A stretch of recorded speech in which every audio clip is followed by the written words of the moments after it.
अस्सलाम वालेकुम नाजरीन, वेलकम टू द शो बात कारोबार की। मैं हूं आपकी मेज़बान नताशा हसीब। नाजरीन, मार्केट के सेंटिमेंट्स की बात की जाए तो आज के दिन हम कह सकते हैं कि क्लोजिंग आवर्स में मार्केट के अंदर एक रैली देखी गई, एक बुल रन देखा गया, पॉजिटिविटी देखी गई। काफ़ी अरसे बाद एक अच्छी मार्केट हम कह सकते हैं कि आज के दिन दिखाई दी।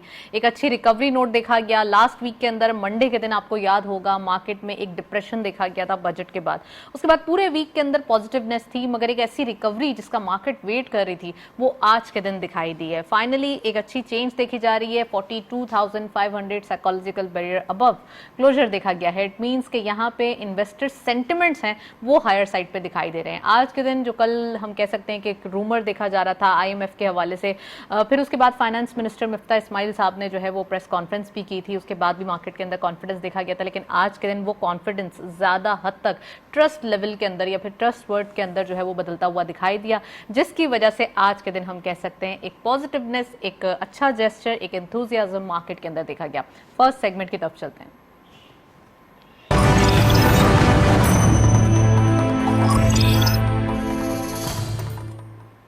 Let's have a look on daily highlights. आज की मार्केट की परफॉर्मेंस देखते चलते हैं क्या रही परफॉर्मेंसेस। 41,776.98 पे मार्केट की ओपनिंग हुई। हायर साइड पे मार्केट गई 42,568.87, lower was 41,745.27 and finally closure 42,525.95, यानी कि अपने जो हायर साइड पे है उसी साइड पे मार्केट ने क्लोजर किया है। तकरीबन चेंज रहा 748.97 का इजाफा। टर्नओवर में करंटली 300.59 मिलियन शेयर्स ट्रेड किए गए। काफ़ी अर्से बाद कुछ हम कह सकते हैं कि मार्केट के अंदर वॉल्यूम्स भी काफ़ी अच्छे जनरेट हुए हैं। 138.66 मिलियन शेयर्स कल के मुकाबले में आज के दिन इजाफा देखा गया है। Value is good 9.47 billion rupees. And nextly all scripting in green territory, तमाम चीज़ें ग्रीन नजर आ रही हैं। आज अच्छा लग रहा है मार्केट के अंदर। वॉल्यूम लीडर्स में टीपीएलपी इस लिस्ट को लीड कर रहे हैं 1.48 के इजाफे के साथ। 21.23 पे क्लोजर, 23.68 मिलियन शेयर्स ट्रेड किए गए। पीआरएल सेकंड स्कोर पे 1.16 का इजाफा। 18.85 पे closure, 20.65 million shares traded and lastly synergy 0.35 का गेन, 5.66 पे क्लोजर, 17.86 का कारोबार रहा। हम कह सकते हैं कि आज के दिन जो दो रिफाइनरी सेक्टर से ताल्लुक रखते हुए स्क्रिप्ट्स जो है वो आज देखे गए हैं वॉल्यूम लीडर्स में, और तमाम हम कह सकते हैं कि एक बाइंग भी ज्यादा जनरेट हुई है। नेक्स्ट सेगमेंट की तरफ चलते हैं।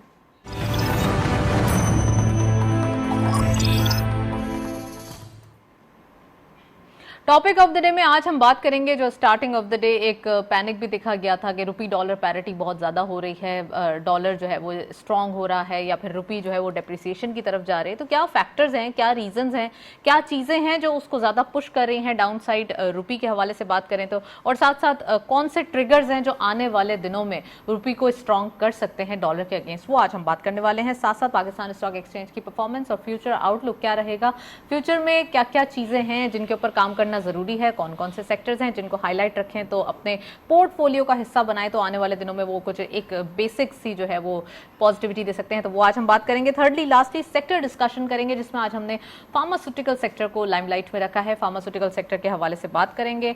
आईएमएफ के हवाले से जो रूमर्स देखे जा रहे थे वो कल के दिन काफी हद तक फेड आउट हुए हैं, आज भी पॉजिटिविटी देखी गई है। तो आईएमएफ की ट्रांच रिलीज होने के बाद क्या पॉजिटिव आउटकम आ सकता है तो वो आज हम डिस्कस करेंगे। वी हैव एक्सक्लूसिव पैनल, उनको खुशामदीद कहते हैं। हमारे साथ मौजूद हैं सलमान नकवी साहब, आप इकोनॉमिस्ट भी हैं, एनालिस्ट भी हैं। अस्सलाम वालेकुम sir, welcome to the show. और हमारे साथ मौजूद हैं वाजिद रिजवी साहब, आप हेड ऑफ रिसर्च हैं इंटर मार्केट सिक्योरिटीज के। अस्सलाम वालेकुम Wajid, welcome to the show. Thank you so much for and all the way from Islamabad हमें ज्वाइन किया है मलिक अरशद साहब ने। आप मलिक अरशद साहब चेयरमैन हैं डब्ल्यू ग्रुप के इंडस्ट्रीज के, और साथ साथ मेंबर हैं CEC Pakistan pharmaceutical manufacturer association के। तो वो भी हमें थोड़ी देर बाद ज्वाइन करेंगे। तो सबसे बातचीत का आगाज करते हैं सलमान नकवी साहब से। सबसे पहले पूछते हैं सलमान साहब, इकोनॉमिक सूरत हाल, आईएमएफ की जो है वो ट्रांच भी रिलीज होने वाली है, फाइनली मार्केट भी आज परफॉर्म करती हुई दिखाई दे रही है, एक पॉजिटिविटी, एक अच्छा जेस्चर देखा गया, और खासकर इन्वेस्टर्स की जानिब से जो काफी अरसे से बड़े डिप्रेस दिखाई दे रहे थे, आज के दिन हम कह सकते हैं कि वो हैप्पी है। बिस्मिल्लाहिर्रहमानिर्रहीम, बिल्कुल आपने सही बताया अपने इंटरव्यू में। आईएमएफ की ट्रांजैक्शन इस वक्त एक मोर और लेस एक फेस्टिवल कह लें, एक ऐसे इवेंट की शक्ल अख्तियार कर चुकी है। गुज़िश्ता शायद कम से कम 8-9 महीने या इससे भी ज़्यादा ये डिले होती आ रही है।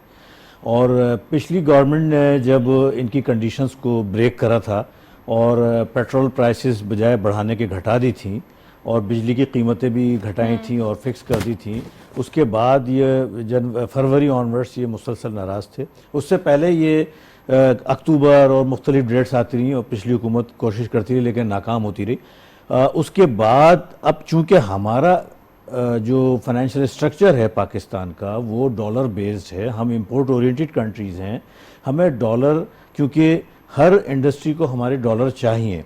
जब भी इंडस्ट्री एक्सपेंड करती है डॉलर की ज़रूरत पड़ती है एक्सपेंशन के लिए, तो डॉलर की ज़बरदस्त कमी पैदा हुई। डॉलर हमें फिर आईएमएफ ही आखिर में आके देता है और अपनी टर्म्स एंड कंडीशन पे, तो आईएमएफ जितना डिले होता गया पाकिस्तान के लिए प्रॉब्लम्स बढ़ती गई, डॉलर अप्रिशिएट करता गया, रुपी डिवैल्यू करता गया, और अब आके इंशाल्लाह ताला हमें उम्मीद है कि एक आध रोज़ में, जैसे कि according to the finance minister ये डील हो जाएगी। और मैं समझता हूँ ये इसके बाद जो बहुत सारी और भी दीगर इसके साथ जो मुंसलिक ट्रांजेक्शंस हैं, जिसमें ट्राईलैटरल एग्रीमेंट्स जैसे world bank, Asian development bank, bilateral agreements जैसे सऊदीया, चाइना, कतर, यूएई, इन सब से हमारे लिए सपोर्ट आना है और वो आएगी इंशाल्लाह ताला। और भी बहुत सी चीज़ें, सकूक बॉन्ड का इशू करना है, बहुत सारे फैक्टर्स हैं जो रुके हुए हैं इस एक ट्रांजैक्शन की वजह से, और इसकी वजह से हमारे मुल्क को बहुत बड़ा नुकसान हुआ। पिछली हुकूमत की एक ब्लंडर मिस्टेक थी।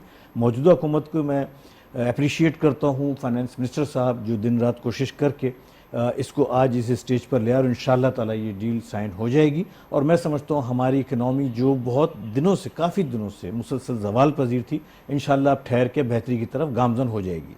एक न्यू लाइफ, एक न्यू हम कह सकते हैं वाइब क्रिएट होगी। इवन दो FATF के हवाले से बात करें तो यहाँ भी काफ़ी काविशें दिखाई दे रही हैं। तो प्लीज़ मुझे ये बताइए, आपके ओवरऑल एक हेड ऑफ रिसर्च होने के नाते, एक रिसर्च बेस्ड गुफ्तगू करने की वजह से मार्केट के अंदर क्या दिखाई दे रहा है, मार्केट का जो आउटलुक है आने वाले दिनों में कैसा आप प्रेडिक्ट करेंगे? और साथ साथ अगर बात की जाए इन्वेस्टर्स की, तो इन्वेस्टर सेंटिमेंट्स कैसे दिखाई दे रहे हैं? Right, thank you so much, that's a very good question. First of all, अगर आप देखें ओवरऑल हम FATF की जितनी भी रिक्वायरमेंट्स थी वो हम लगभग काफ़ी हद तक कंप्लीट कर चुके थे।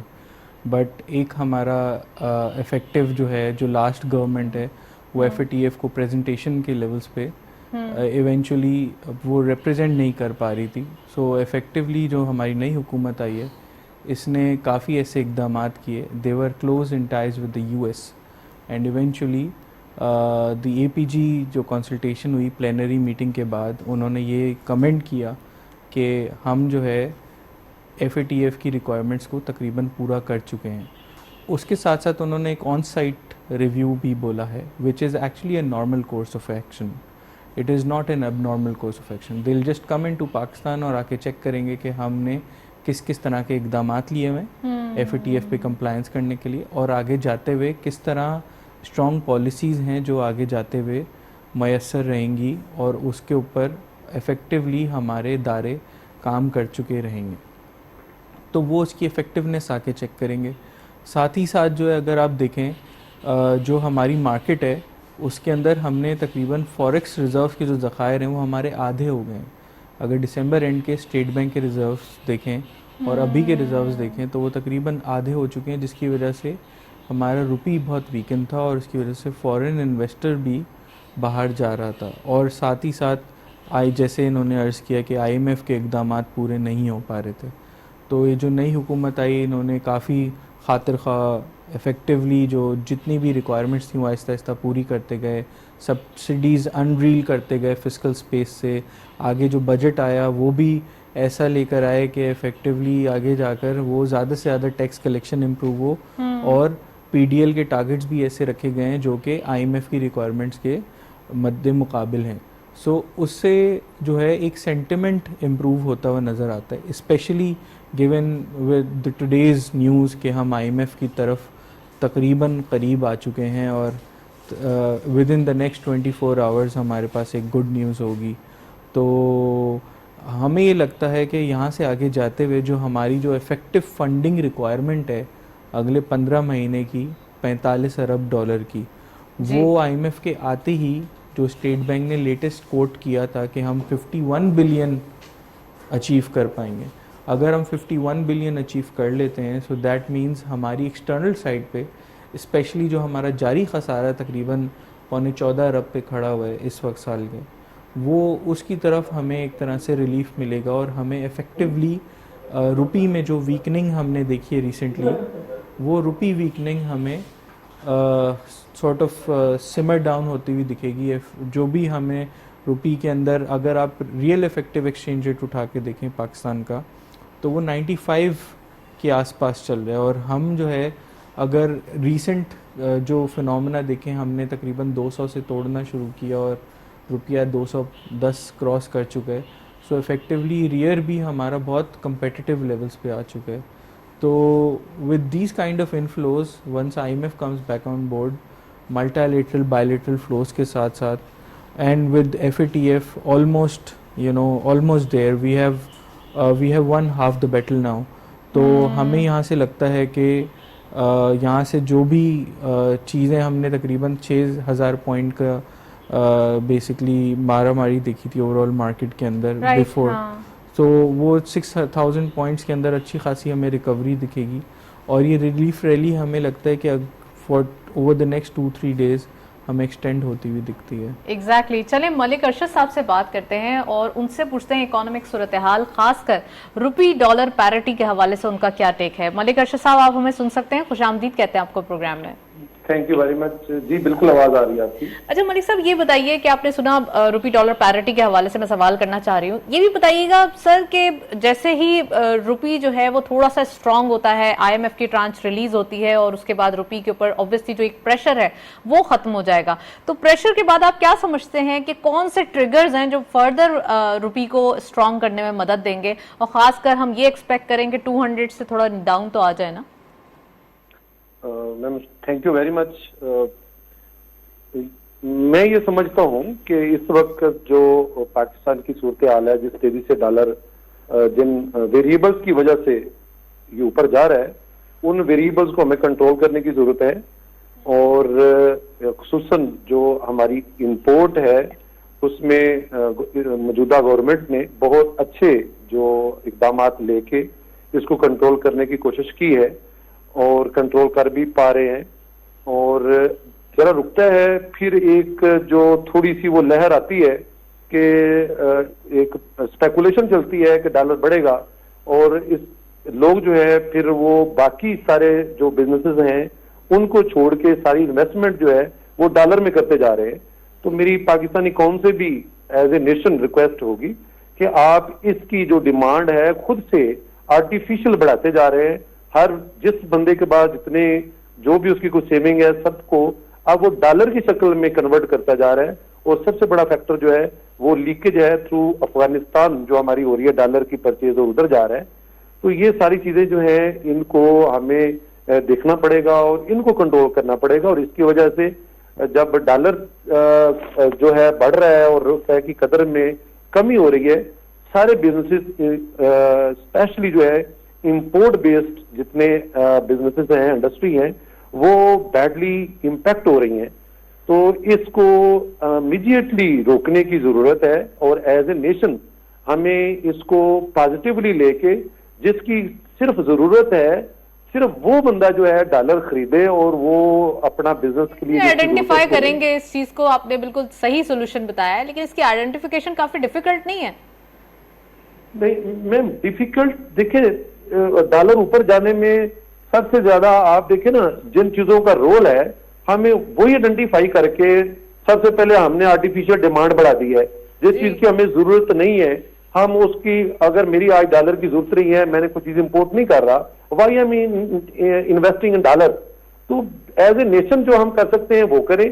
और बीइंग गवर्नमेंट जो हमें स्टेप लेने हैं गवर्नमेंट ऑफ पाकिस्तान ने, वो गवर्नमेंट अल्हम्दुलिल्लाह ले भी रही है। और खुसूसन थोड़ा सा जो हमारी दोस्त ममालिक हैं जो उन्होंने अनाउंसमेंट की है और जो IMF का अभी इतना बड़ा चीजें हमारे साथ थ्रू हो रही हैं, और जब डॉलर हमें वापस पाकिस्तान में आएंगे तो यकीनन इसकी कदर में और ये जो स्पेकुलेशन चल रही है ये जो है ये टर्न डाउन हो जाएगी और ये डॉलर फिर जगह रुक जाएगा इंशाल्लाह। Right elaborated. सलमान साहब प्लीज ये बताइए कि अरशद साहब ने प्रॉपरली ये बताया है कि हमें कहाँ कहाँ से रोकना पड़ेगा, आइडेंटिफाई करना पड़ेगा और हमें कुछ ना कुछ करके अपने डॉलर को भी बचाना होगा, ताकि ये जो एक rupee dollar parity daily basis पे फ्लक्चुएशन देख रहे हैं, डेली बेसिस पे जो इंसिडेंट्स हो रहे हैं वो ना हो। तो इसके लिए फर्दर आप समझते हैं कुछ जरूरत है मजीद इकदाम करने की? बिल्कुल है, और ये की पॉइंट है और वॉर फुटिंग पर इसके ऊपर काम करना चाहिए। पिछली गवर्नमेंट की ब्लंडर मिस्टेक थी, यानी डॉलर जो है एक वक्त में 150-55 तक आ गया था और उसके बाद बढ़ना शुरू हुआ और ये सोते रहे, बढ़ते बढ़ते बढ़ते 170 पे आ गया। पता चला इंपोर्ट 10 अरब डॉलर की तो गाड़ियाँ और मोबाइल फ़ोन हो गई हैं। मेरी समझ से बाहर है किस तरह के इकोनॉमिक मैनेजर्स थे, उन्हें उसी वक्त उसको चेक एंड बैलेंस अगर वो रखते और उसको कंट्रोल करते और वो सख्त इकदाम लेते। आज हमारे सामने श्रीलंका की मिसाल और बहुत सारी मिसालें, और हमें सबक लेना चाहिए अब तो हमेशा के लिए। आपको सियासत को देखना पड़ेगा या आपको मुल्क के बारे में सोचना पड़ेगा? मुल्क के बारे में पहले मुल्क है तो सब हैं, ख़ासतौर पे मईशत के बारे में, और मईशत से 22 करोड़ लोगों का मुस्तकबिल वाबस्ता है। अक्सरियत बिलो द पावर्टी लाइन रहते हैं, उनके बारे में सोचना होगा, क्योंकि इसका बराह रास्त इन्फ्लेशन और महंगाई और इन चीज़ों पर असर होता है जो बराह रास्त एक आम आदमी की ज़िंदगी को मुतासिर करती हैं और करा है। तो मैं समझता हूँ कि मौजूदा हुकूमत ने वो इकदाम लिए हैं, मज़ीद इकदाम लेने चाहिए। हर वो कदम जिससे डॉलर की फालतू इंपोर्ट रोकी जा सके ज़रूर लेना चाहिए। लोकल इंडस्ट्री को फैसिलिटेट करना चाहिए, इंडस्ट्रियलाइजेशन की तरफ जाना चाहिए। प्रॉपर्टी कंस्ट्रक्शन बहुत हो गई, अब वहाँ से मैं समझता हूँ डाइवर्ट करना चाहिए। अब कोई मैं छोटी सी मिसाल प्रॉपर्टी के दे देता हूँ, अगर कोई इंडस्ट्री लगाना भी चाहता है तो 80% कॉस्ट तो ज़मीन की हो गई है, तो वो क्या टेक्नोलॉजी लेगा, क्या मशीनरी लेगा? तो लिहाजा इन सारी बातों को हमें एक माय पॉइंट इज कि what do you think about budget? ये जो बजट दिया गया है इसमें मिडिल क्लास तबके को टारगेट किया गया है कि उसको रिलीफ दिया जाए, जी बिल्कुल, जो कि काफी टैक्स पेयर भी था, जिसको ना चाहते हुए भी टैक्स दिया जा रहा था, उससे टैक्स लिया जा रहा था। सैलरी स्लैब्स भी पॉइंट आउट किए गए। What do you think about that? Definitely इस बजट की खास बात है कि शिफ्टिंग टूवर्ड्स जो रिच क्लास है उसकी तरफ टैक्सेशन का रुख मोड़ा गया है। हायर स्लैब्स पर जाके अच्छा टैक्स लग रहा है, लोअर को बहुत ज़्यादा फैसिलिटेट करेगा, जिस पे IMF ने भी एतराज़ किया, उन्होंने परवाह नहीं करी और उसको कंटिन्यू कराए according to the finance minister. और इसके साथ साथ जो है बहुत सारे ऐसे सेक्टर जैसे ऑटो सेक्टर, ये प्योरली एक एलिट क्लास का सेक्टर है और यहाँ पे बेतहाशा पैसा प्रॉपर्टी के बाद सबसे ज़्यादा टैक्सेस प्रॉपर्टी में लगाए गए हैं, उसके बाद ऑटो में लगाए गए। तो ये दो सेक्टर्स को इन्होंने सबसे ज़्यादा टारगेट करा। ये दोनों सेक्टर्स एलिट क्लास से ताल्लुक़ रखते हैं, जिसका आम आदमी से ताल्लुक़ नहीं है और इन पे ज़्यादा टैक्सेशन लगाई गई है ताकि यहाँ से रेवेन्यू भी जनरेट हो। इसके साथ साथ और भी बहुत से अच्छे इक़दाम हैं, मसलन रिटेलर्स पर फर्स्ट टाइम जो एक टैक्स की इब्तिदा की गई है, फिक्स टैक्स लगाया गया है। आम आदमी को जो है टैक्स की छूट दी गई है, मैक्सिमम पॉसिबल छूट दी गई है। बल्कि कुछ दिनों तक तो हमें यकीन नहीं आ रहा था, हम तो बहुत डरे बैठे थे कि IMF का बजट है और पता नहीं क्या हो जाएगा। exactly. लेकिन अल्हम्दुलिल्लाह स्मूथली गुजर गया, कोई ऐसा बड़ा इम्पैक्ट फिलहाल नजर नहीं आ रहा। ताहम कुछ सेक्टर्स यकीनन इससे आगे जाके मुतासर होंगे, खासतौर पर प्रॉपर्टी सेक्टर। मैं समझता हूँ पाकिस्तान में अगर सबसे ज्यादा कमाया है तो वो प्रॉपर्टी सेक्टर ने कमाया, उनका फर्ज बनता है कि वो टैक्स दें। उसके ऊपर भी टैक्स लगाए ना, फर्स्ट ओनरशिप के बाद जब सेकंड आप कोई लैंड लेंगे तो उसके ऊपर सेकंड लैंड या सेकंड प्रॉपर्टी होगी जो रेंटेबल, उसके इनकम के लिहाज से फार्मूला है, उस पर टैक्स लगेगा। ट्रेडिंग पर है, कैपिटल गेन टैक्स लगा है, बहुत सारी चीजें हो गई। तो मैं समझता हूँ वो कमाया भी है तो उन्हें देना चाहिए, इसमें कोई हर्ज नहीं है। ऐसी ऑटो सेक्टर है जो गाड़ियों की कीमतें पाकिस्तान में शायद दुनिया में हाईएस्ट हैं, यहाँ करोड़ों में डॉलर, करोड़ों रुपए में जो है गाड़ी की कीमतें पहुंची हुई हैं। तो लिहाजा जब इतना कमा रहे हैं तो टैक्स भी दें, और ये फालतू जो हमारा फॉरेन एक्सचेंज इन सेक्टर्स में ज़ाया होता है उसको फ्लो को रोकना चाहिए। राइट चलिए जी, पेट्रोलियम के हवाले से बात करूंगी, लेकिन पहले मैं मलिक साहब को गुफ्तगू में शामिल करती हूँ। मलिक साहब, आप सुन रहे हैं फार्मास्यूटिकल इंडस्ट्री पाकिस्तान की, ऑब्वियसली जब से पाकिस्तान आज़ाद हुआ है, जब से हम देख रहे हैं तकरीबन 800 इंडस्ट्रीज जो है वो लग चुकी हैं यहाँ पर। उसमें 25 जो कंपनीज हैं वो मल्टीनेशनल दिखाई देती हैं। So what do you think कि पाकिस्तान की डिमांड को फुलफिल करने के लिए हमारा जो फार्मास्यूटिकल एक सेक्टर है वो कितनी काविशें कर रहा है, और जो वो प्रोडक्ट्स बना रहा है या जो ड्रग्स बना रहा है वो पाकिस्तान के साथ साथ दूसरे मुल्कों में भी एक्सपोर्ट की जा सकती है, क्योंकि काफी अफ्रीकन मार्केट्स हैं जिनको पॉइंट आउट किया जा सकता है। जी, मैम थैंक यू। मैम असल में ये है, जैसे पहले भी आपका ये सवाल था ना डॉलर वाला है, तो उसमें यानी जब हमारी एक्सपोर्ट बढ़ेगी तो डेफिनेटली हमारे डॉलर के ऊपर जो प्रेशर है वो कम हो जाएगा। और इस वक्त हम जो हमारे सेक्टर्स हैं एक्सपोर्ट के, आप टेक्सटाइल को ले लें तो इस वक्त टेक्सटाइल की जो आपकी एक्सपोर्ट है वो तकरीबन आप 50% ऑफ टोटल एक्सपोर्ट है। और लेकिन मैं इस पे एक जरूरी, आप क्योंकि फार्मा से रिलेटेड बात कर रही हैं, तो मैम लेदर को अगर आप समझें तो उसकी 400 बिलियन की इंटरनेशनल मार्केट है और टेक्सटाइल की 993 जो है ना वो एक्सपोर्ट की मार्केट है इंटरनेशनल। अब जो है फार्मा की इंटरनेशनल जो मार्केट है वो है 1800 बिलियन डॉलर, यानी वो 993 बिलियन डॉलर की है, इसकी 400 बिलियन डॉलर की है।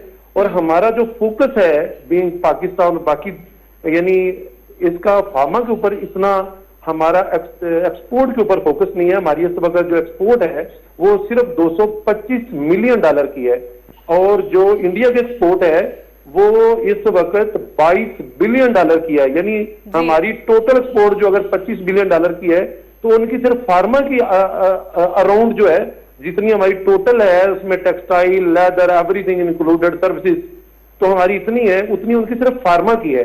तो मेरी इसमें यह है कि अगर फार्मा इंडस्ट्री को गवर्नमेंट ऑफ पाकिस्तान जो है इसको फैसिलिटेट करे, और मैं फिर इसको रिपीट कर रहा हूं कि इस वक्त जो अमर्जिंग मार्केट है दुनिया की सबसे बड़ी वो फार्मास्यूटिकल मार्केट है।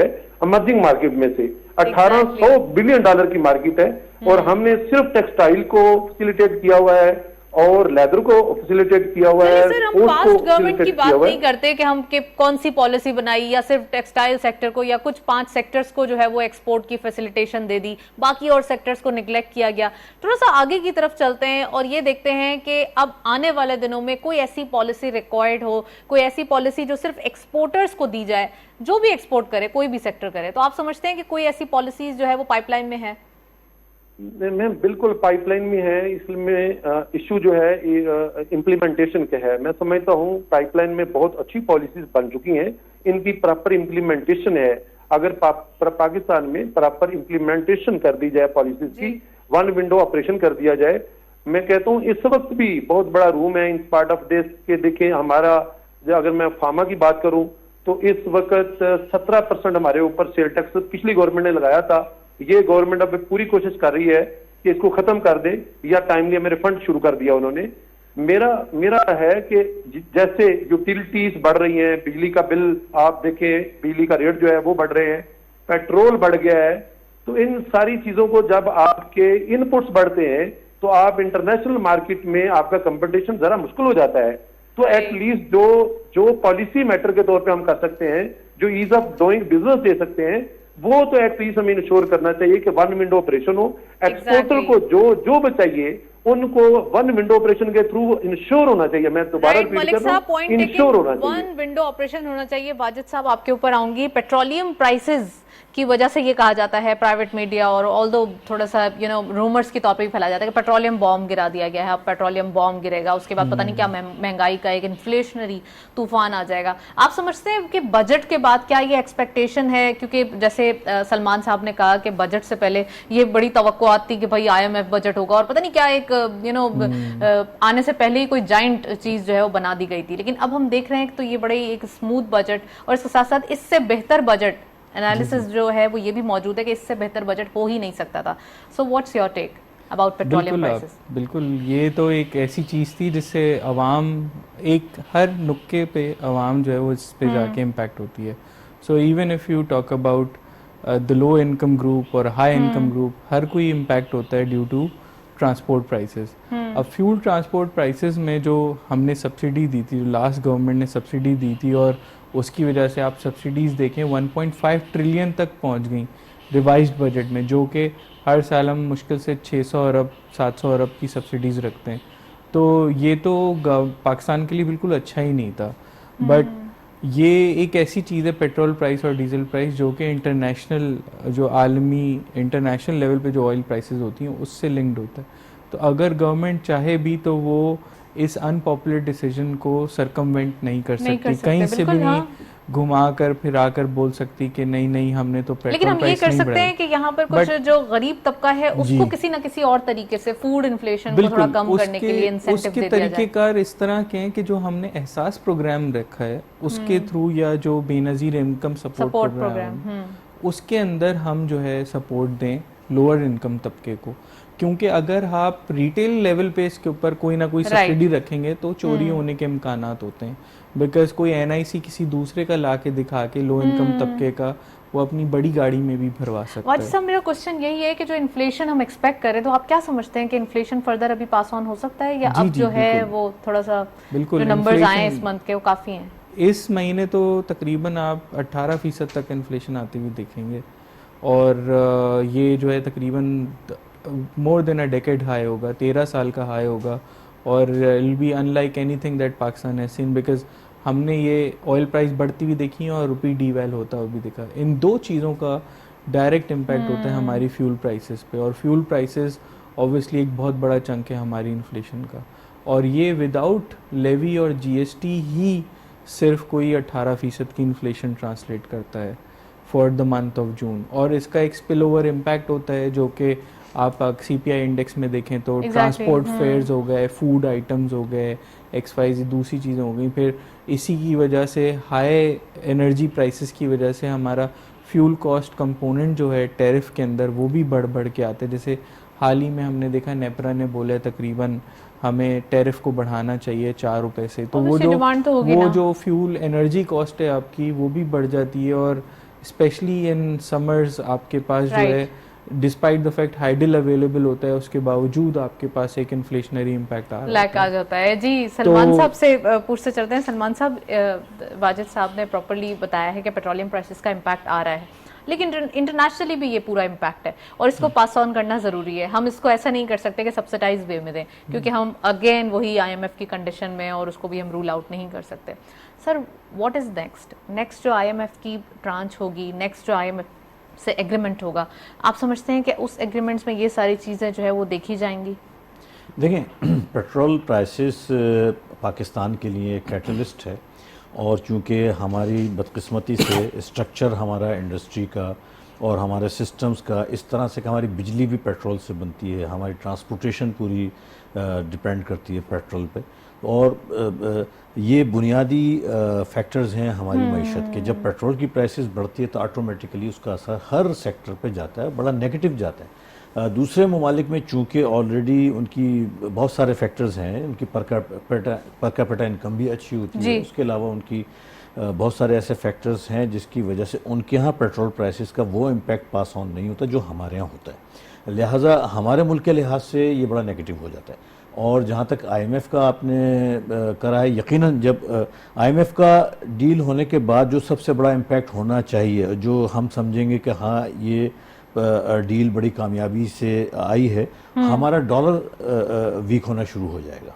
इंशाल्लाह। मुझे उम्मीद है कि कम से कम 10, 12, 15% अगर ये सारी चीज़ें जिस तरीके से हम सोच रहे हैं होंगी, तो डॉलर सबसे पहले जो है वो ऑटोमेटिक इन्फ्लेशन फिर कंट्रोल हो इस जाएगा। इकोनॉमिक टीम पे में बड़ा कॉन्फिडेंस है मुझे, as compare to the previous economic team. ये बड़े कॉम्पिटेंट लोग हैं, और अगर इन्हें मौका मिल गया, इन्हें ऐसी सपोर्टिंग चीज़ें जैसे FATF और ये हो रहा है और इस तरह के चांसेस मिल गए, मैं आपको बता रहा हूँ कि ऑयल प्राइसेस और इंटरेस्ट रेट दोनों ये बड़ी तेजी के साथ नीचे लेकर आएंगे। Exactly, जो we all are very growth optimistic. के रास्ते में इस वक्त सबसे बड़ी रुकावट है। सलमान साहब, लेकिन हमारे पास टाइम भी बहुत शॉर्ट है। रिजीम चेंज होने के बाद 1.25 साल 1.5 साल बचते हैं, फिर इस इतने से टाइम के अंदर इतने अनपॉपुलर डिसीजंस लेना, कि पेट्रोलियम प्राइसेस पास ऑन करना और ये बताना कि नहीं हम सियासत नहीं, हम ज़रा अपने लिए काम कर रहे हैं, स्टेट के लिए काम कर रहे हैं, मुल्क के लिए काम कर रहे हैं, इस पर क्या कहेंगे सर? डेफिनेटली पाकिस्तान खुदा न खास्ता डिफ़ॉल्ट की तरफ जा रहा था बहुत तेज़ी से, और शायद अभी सूरत हाल और ख़राब होती। शायद आज डॉलर जो शायद 210 या 12 का, शायद ये अब 300 भी हो जाता, पेट्रोल भी पता नहीं कहाँ जाके रुकता। इन्होंने आके उस चीज़ को कंट्रोल किया है, और इंशाल्लाह ये जब IMF की ट्रांजैक्शन हो जाएगी ये मज़ीद कंट्रोल होगा। टाइम यकीनन शॉर्ट है, लेकिन मैं समझता हूँ कि इतना ज़रूर है कि ये अपनी अहलियत को मनवा सकते हैं, और स्टेपिंग और डायरेक्शन और प्लानिंग अच्छी है। इसी तरीके से कंटिन्यूसली ये डायरेक्शन टूवर्ड्स रखें और स्टेबिलिटी लेकर आएँ। मैं समझता हूँ इंशाल्लाह आने वाले दिनों में भी इसका पाकिस्तान पे भी अच्छा असर होगा और इन लोगों के फ्यूचर पे भी बड़ा अच्छा असर होगा। एक तो मुकाबला सख्त भी है, थोड़ा सा क्रिटिक्स भी बहुत ज्यादा है ऑपोजिशन की जाने से। सर इसके लिए भी थोड़ा सा एक जुमला बता देना। मैं बिल्कुल बहुत गलत है अपोजिशन से मुराद जो पिछली हुकूमत है। नेगेटिव पॉलिटिक्स नहीं करना चाहिए इस वक्त। तो कम से कम 2-3 साल के लिए पॉलिटिक्स सब छोड़ दें और पूरी कंसंट्रेशन हमें मईशत की तरफ करें, क्योंकि जिस स्टेज पे पाकिस्तान है आज तक नहीं आया है। 9 अरब डॉलर की हमारे रिजर्व हैं और मैं समझता हूँ इसमें अगर मजीद कमी हुई तो प्रॉब्लम होगी। तो इस वक्त नेगेटिव पॉलिटिक्स, धरना, मुजाहरे ये ख़त्म कर देना चाहिए। खामोश होकर बैठ जाना चाहिए, भाई आपको टाइम मिल गया, अब आपको दूसरों को काम करने दें, दूसरों को काम या तो करने फिर दें। आप काम कर लेते पहले। यस, काम करने दें और फिर जब हालात अच्छे हों फिर अपनी सियासत करें और पॉजिटिव तरीके से आप सियासत करें। नेगेटिव सियासत ना करें कि कभी कोई साजिश कर रहा है, वो इससे मुल्क खिल के रह जाता है। इस तरह की बातें जो मैं बता भी नहीं सकता, बोलने वाले लोगों को तंग करना। Sir right. चलें मलिक साहब, आपसे सवाल करते हैं कि ओवरऑल देखा ऐसा जा रहा है कि काम तो सब कर रहे हैं। अगर देखा थोड़ा सा वास्ट विजन करके देखें तो बिजनेसेस भी हो रहे हैं, कोशिशें भी की जा रही हैं, इकोनॉमी को ऑन ट्रैक लाने की बहुत सी काविशें की जा रही हैं, लेकिन एक तरफ से क्रिटिक्स भी देखा जा रहा है। सर इसके ऊपर कॉमेंट करें प्लीज। मैम पहले तो मैं पूरी कौम से ये रिक्वेस्ट करूंगा कि जितना अच्छा मिस्टर इस्माइल साहब ने और इस गवर्नमेंट ने मियां शहबाज शरीफ की सरबराही में बजट पेश किया है, देखिए नुक्ताचीनी करना बड़ा आसान होता है। इससे अच्छा जो करंट सिनेरियो था, जो सिचुएशन थी, इससे अच्छा बजट पेश नहीं किया जा सकता था और जितना रिलीफ वो दे सकते थे वो दिया है। अभी IMF से मिलके जैसे IMF के हमारे एग्रीमेंट मैच्योर हो रहे हैं और डॉलर जो है हमारी इंस्टॉलमेंट आनी शुरू हो जाएगी तो डॉलर के ऊपर प्रेशर भी कम हो जाएगा और हमें नेगेटिविटी से निकल के जो हमारी देखिए हम बिजनेसमैन हैं, हमारा किसी पार्टी से कोई तल्लक नहीं है, हम इंडस्ट्रियलिस्ट हैं। हमारी रिक्वेस्ट ये है कि जो गवर्नमेंट इस वक्त मौजूद है वो जो काम कर रही है, जो अपोजिशन है इस वक्त जो सिचुएशन है पाकिस्तान की, पाकिस्तान को अपना पाकिस्तान समझे, ठीक है, अपनी इंडस्ट्री को, अपनी सारी इकोनॉमी को अपनी इकोनॉमी समझे। अभी वो टाइम नहीं है कि हम जो है ना किसी कोई चीज खेल सके, इकोनॉमी के साथ खेल सके या कोई इस तरह के कोई एक दूसरे के ऊपर नेगेटिविटी के ऊपर फोकस करके। तो मैं समझता हूँ इस वक्त हम नेगेटिविटी के ऊपर फोकस करके आगे नहीं चल सकते। ये मेरी रिक्वेस्ट होगी अपोजिशन लीडरान से भी कि इस वक्त पूरा as a nation, as a कौम पाकिस्तान का साथ दे, यानी गवर्नमेंट ऑफ पाकिस्तान का साथ दे और जहां पे पाकिस्तान पहुंच चुका है मैं इस बात से आगे निकलता हूं कि किसका कसूर है, लेकिन इस वक्त जो सिचुएशन प्रैक्टिकली मौजूद है और ये गवर्नमेंट पाकिस्तान को जिस एडवर्स हालात से लेके अल्हम्दुलिल्लाह जहां पे आ गई है और जहां पे चीजें जा रही थी, जैसे मेरे एक दोस्त ने बताया कि शायद डॉलर 300 का हो जाता, 300 रुपीज का डॉलर हो जाता और इन्फ्लेशन इससे भी ज्यादा हो जाती, तो इन्होंने बड़ी हद तक, बहुत हद तक चीजों को करटेल कर लिया है। तो अभी भी मैं समझता हूँ बहुत सारे इकदाम की जरूरत है और सबसे बड़ा जो हमारा इकदाम में से एक कदम है वो ये है हमारी पॉजिटिविटी एज ए नेशन, कि हम गैर जरूरी जो चीजें हैं उनके ऊपर जो डॉलर परचेज है इसको बंद करें, गैर जरूरी इंपोर्ट है उसको बंद करें, अपनी एक्सपोर्ट को बढ़ाएं और एक्सपोर्ट के लिए जो हमारी एस्टेब्लिशमेंट है, सिविल एस्टेब्लिशमेंट, वो जितने इकदाम वो कर सकते हैं वो करें और हमारी एक्सपोर्ट बढ़ने में जो वो मदद कर सकते हैं उसको वो जरूर करें। और वन विंडो ऑपरेशन की मैं रिक्वेस्ट कर रहा हूं और जो कमेटी है एक इकोनॉमिस्ट की, सक्सेसफुल बिजनेसमैन की, मैं मियां शहबाज शरीफ साहब जो प्राइम मिनिस्टर ऑफ पाकिस्तान से रिक्वेस्ट करूंगा कि उन लोगों को अलाइन करके, जैसे वो अलाइन करके चल रहे हैं, तो पाकिस्तान को सारे मिलके और अल्हम्दुलिल्लाह काफी आगे ले भी आए, हम सब मिलके इसको निकालें। अभी हमें नुक्ताचीनी से निकल के और अपनी सेल्फ बार्गेन से निकल के पाकिस्तान बार्गेन पे आना पड़ेगा। और जो जनरल बड़े डायलॉग की शहबाज शरीफ साहब बात कर रहे हैं, हमें टेबल पे बैठ के इसको बाकी सोच के पाकिस्तान को इन हालात से आगे निकालने की जरूरत है। देखिए बांग्लादेश भी हमारे साथ हमसे ही यानी 71 में अलहदा होके उसकी तरक्की का लेवल, उसकी ग्रोथ का लेवल, उसकी GDP का लेवल, उसकी इंडस्ट्री का लेवल कहाँ चला गया है और वो डायरेक्ट इन्वेस्टमेंट कितनी तेजी से ला रहे हैं। हम अपनी पॉलिटिकल सिचुएशन को कंसिस्टेंट करें, लोगों को इत्मीनान आए हमारी बात से डायरेक्ट इन्वेस्टमेंट जब तक नहीं आएगी वेल उस वक्त ये point situation- taken Malik Arshad साहब, आप हमारे साथ मौजूद थे, काफी डिटेल एनालिसिस। आज हमने फार्मास्यूटिकल के हवाले से बात की और मलिक साहब की एक्सपर्टीज भी फार्मास्यूटिकल के अंदर हम देख रहे थे कि एक्सपोर्ट पॉइंट ऑफ व्यू को एनहांस करने के लिए काफी मददगार साबित हो सकती है। कुछ सोल्यूशंस भी प्रोवाइड किए हैं, कुछ ऐसे ट्रिगर्स जो आने वाले दिनों में काफी हद तक हेल्पफुल हो सकते हैं, तो वो उन्होंने काफी पॉइंट आउट किए।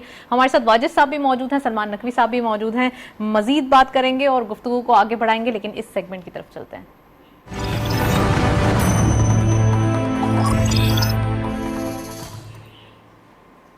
कमोडिटीज और फॉरेक्स के लेटेस्ट अपडेट आज की मार्केट में देखते चलते हैं। गोल्ड की पर तोला price 1,42,300 rupees, gold per 10 gram 1,22,000। International gold at per ounce $1,832.77, oil WTI per barrel 111.3, oil Brent crude per barrel 115.5। Currencies में सबसे पहले यूरो बाइंग रही 223 rupees, selling was 226.5। UK pound buying रही 260 rupees, selling was 263.5। US dollar buying रही 213.5, selling was 215.5। Chinese yuan buying रही 30.78, selling was 31.03। Saudi riyal buying रही 56.4, selling was 57 rupees. UAE dirham buying at 57.8, selling was 58.5। Kuwaiti dinar buying रही 671.36, selling was 676.36। And lastly Omani riyal buying रही 537.38, selling was 541.88। ये था forex और commodities का latest update. Wajid साहब भी मौजूद हैं और सलमान साहब भी। मजीद गुफ्तगू को आगे बढ़ाते हैं। वाजिद साहब, कमोडिटी प्राइस हायर साइड पे दिखाई दे रही है। इंटरनेशनली अगर हम बात करें, इन्फ्लेशन काफ़ी हद तक बढ़ती हुई दिखाई दे रही है। ऐसे में इन्वेस्टमेंट की तरफ अगर देखा जाए तो मार्केट भी काफ़ी एक अच्छी जगह दिखाई दे रही है, तो मार्केट के अंदर आप इन्वेस्टर्स को क्या एडवाइस करेंगे? देखिए, इस वक्त जो है चूंकि हाई इंटरेस्ट रेट एनवायरनमेंट है और साथ ही साथ अफरात ज़र भी ऊपर साइड पे है, तो उसकी वजह से जो है सबसे बेस्ट सिनेरियो ये होता है कि आप अपने पोर्टफोलियो को डिफेंसिव स्टॉक्स में चले जाएं। तो डिफेंसिव स्टॉक्स में हमारे पास बैंक्स हैं जो एक अच्छे हाई डिविडेंड यील्डिंग स्टॉक्स हैं। उसी के साथ साथ ऑयल एंड गैस है, चूँकि उनका एक impact oil and gas companies के रेवेन्यू पे भी होता है और उनकी प्रॉफिटेबिलिटी पे भी होता है। साथ में वो डिविडेंड पेइंग कंपनी है तो उसकी डिविडेंड यील्ड भी अच्छी होती है। और साथ ही साथ एक हाई ऑयल प्राइस सिनेरियो में हमें रिफाइनरी सेक्टर एक ऐसा है जो कि बहुत अच्छा परफॉर्म करता हुआ दिखता है, बिकॉज उनके रिफाइनिंग मार्जिन अच्छे हुए हैं और साथ ही साथ इंटरनेशनल जो सप्लाई चेन प्रॉब्लम्स हैं उनकी वजह से इफ़ेक्टिवली जो क्रैक स्प्रेड कराते हैं, जो बेसिकली क्रूड प्राइस से ऊपर जो रिफाइनिंग मार्जिन होते हैं, वो एक बहुत अच्छे लेवल्स पे आए हुए हैं और ऑलमोस्ट अ डेकेड है हाई लेवल्स पे आए हुए हैं। तो हमें ये 3 सेक्टर्स तो हैंड्स डाउन ऐसे लगते हैं जिसके अंदर आपको इन्वेस्टमेंट करनी चाहिए। उसके अलावा पाकिस्तान चूँकि एक एग्रीकल्चर इकोनॉमी है और साथ ही साथ जब आपके पास इम्पोर्ट लेड ग्रोथ पे फोकस नहीं होता, तो गवर्नमेंट ने, आपने देखा होगा हाल ही बजट में एग्रीकल्चर को बहुत ज़्यादा इंसेंटिव्स दिए हैं। एग्रीकल्चर से लिंक जो फर्टिलाइज़र सेक्टर है और इस तरह की डिफरेंट फर्टिलाइज़र कंपनीज़ हैं, वो भी एक अच्छी परफॉर्म करती हुई दिखती हैं और साथ ही साथ उनकी डिविडेंड यील्ड भी काफ़ी अच्छी है, डबल डिजिट के हिसाब से। राइट। सलमान साहब से लास्ट सवाल। सलमान साहब, टाइम बहुत शॉर्ट है, 1 लाइनर आंसर प्लीज रिक्वायर्ड है। कौन से सेक्टर्स हैं या कौन से जो पोर्टफोलियो बना रहे हो तो आप उन सेक्टर्स को अपने पोर्टफोलियो में ज़रूर रखें, जैसे कि वाजिद साहब ने कुछ सेक्टर जी, मैं हाईलाइट मुख्तलिफ थोड़े से जाहिर है technology sector I will prefer, textile है बहुत अच्छा है, food sector they are very good, very attractive, और मैं समझता हूँ कि ये वो सेक्टर्स हैं जिसमें इन्वेस्टमेंट इस वक्त राइट नाउ करनी चाहिए। बड़ी अट्रैक्टिव पी पर मौजूद है, अगर ये ट्रांजैक्शंस हो जाती हैं तो इसमें इन्वेस्टमेंट करना चाहिए जी। Right. Well, thank you so much. Salman साहब हमारे साथ मौजूद है। वाजिद साहब, आपका बहुत बहुत शुक्रिया तशरीफ लाए। ओवरऑल आज के दिन हमने डिस्कशन करने की कोशिश की जिसमें IMF की ऑब्वियसली ट्रांस रिलीज हो रही है। ये मार्केट के लिए भी बड़ा एक हैप्पी और हैपनिंग इवेंट होगा, क्योंकि इस वक्त काफ़ी हद तक रिक्वायरमेंट भी यही है और काफ़ी अर्से से ये वेट एंड वॉच की सिचुएशन में थी। तो ऑब्वियसली ये एक अच्छा इवेंट आज हमने डिस्कस किया। साथ साथ रुपी डॉलर पैरिटी के हवाले से जो आने वाले दिनों में ट्रिगर्स हो सकते हैं और रुपी स्ट्रांग हो सकता है, वो भी आज हमने बातचीत के जरिए बताया है। और साथ साथ ओवरऑल हम कह सकते हैं कि इन्फ्लेशन जो कि एक मौमा बनते हुए दिखाई दे रहा है, अगर ये दोनों चीज़ें हो जाती हैं तो इन्फ्लेशन भी कंट्रोल हो सकती है। That's it. इसी नोट पे प्रोग्राम को वाइंड अप करेंगे। इजाज़त दीजिए। अल्लाह हाफिज़।